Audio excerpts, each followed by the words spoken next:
មកពុកម៉ែបងប្អូនទាំងអស់គ្នានេះមើលថ្ងៃលិចហើយអានេះមកលេងនៅកន្លែងស្ពានកោះយ៉បងប្អូនហើយអានេះខ្ញុំមកមិនមែនមកលេងទេបងប្អូនខ្ញុំមកបេះកធំថេតព្រោះថានៅកធំថេតនេះព្រោះនៅនេះក្រ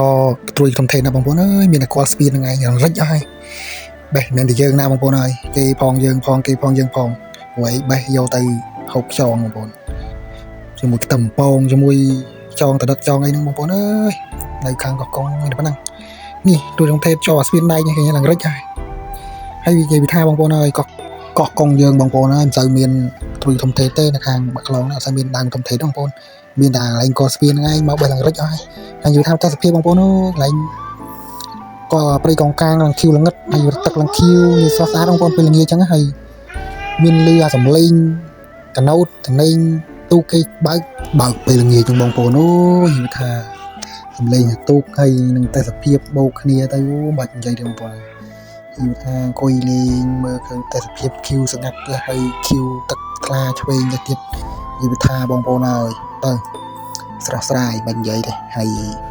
អ្នកដែលចូលចិត្តព្រៃកងកាងចូលចិត្តទឹកនេះបងប្អូនហើយបើថាចូលចិត្តព្រៃកងកាងនេះទៀតហើយអានេះគឺស្ពានដែកបងប្អូនស្ពានចាស់បងប្អូនស្ពានផ្លូវចាស់ពុរសាឥឡូវមានស្ពានថ្មថ្មីឥឡូវគេបាត់ស្ពានដែកនេះចោលពុរសាវាអាសាដល់ពេលមានភ្លៀងទៅអាសាល្អដួលហើយ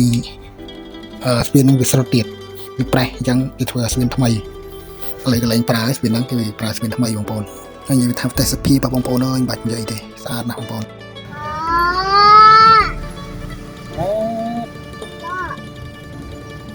នេះបងប្អូននៅស្ពានកោះបកោះយ៉ស្ពានបាក់ខ្លងនេះស្ពាន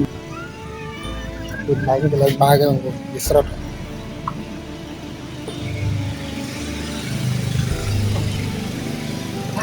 ទុក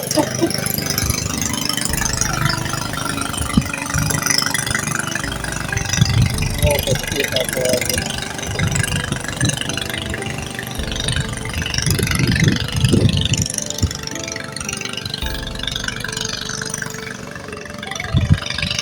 ទេសភាពស្អាតណាស់បងប្អូនអើយថ្ងៃលិចមេឃរោភ្លៀងទៀតនៅខាងបាក់ខ្លងខេត្តកោះកុងបងទឹកនោះស៊ីម៉ាខៀវស្អាតណាស់បងប្អូនអើយហើយព្រៃកងកាងហើយមកបែកធំថេតហ្នឹងក៏ឃ្លៀតថតឲ្យចែកបងប្អូនទស្សនាលេងទៅបងប្អូនហើយវាស្អាតពេកបងប្អូនវានិយាយទៅគេស្ទូចមកស្ទូចព្រៃនេះនៅកន្លែងស្ពានចាស់បងប្អូនគេមកអង្គុយស្ទូចនៅច្រើនណាគេអង្គុយស្ទូចបងប្អូនហើយទំលេងមានរំខានមានអីបងប្អូនសូមអធិស្ឋានផងហើយកុំភ្លេចជួយ like ជួយ share វីដេអូខ្ញុំម្នាក់មួយបងប្អូន